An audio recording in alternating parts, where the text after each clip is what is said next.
সেখান থেকে আস্তে আস্তে এটা MnO2 দিকে অগ্রসর হচ্ছে, ম্যাঙ্গানিজ ডাইঅক্সাইডের দিকে অগ্রসর হচ্ছে। কিন্তু দেখো, এটাই আমরা HCl দেওয়াতে এদের কিন্তু কোনো পরিবর্তন ঘটলো না, অর্থাৎ এর জারণ স্তরের পরিবর্তন আমরা কোনো রকম দেখতে পেলাম না এখনো পর্যন্ত। এবার আমরা আরো একটু লেবুর রস এখানে অ্যাড করে দিচ্ছি, দেখি যদি চেঞ্জ করা যায়।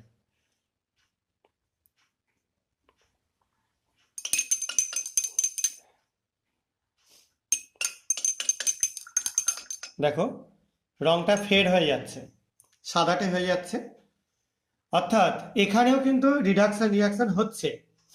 কিন্তু এই যে কালারটা যেভাবে ফেড হচ্ছে, সেটা থেকে আমরা প্রমাণ করতে পারলাম কি, এর ক্ষেত্রে রিডাকশানে তৈরি হয়ে যাচ্ছে কি, KMnO4 থেকে সরাসরি MnCl2, যেহেতু HCl দিয়েছি MnCl2, এই জন্য দেখো এটা পুরো বর্ণহীন হয়ে গেল। তোমরা এটা দেখতে পাচ্ছ ইয়েলো বর্ণের হয়ে গেছে, এটা MnO2 তৈরি হওয়ার জন্য হয়েছে। আর এটা কি হয়ে গেল, পুরো কালারলেস বা বর্ণহীন হয়ে গেল।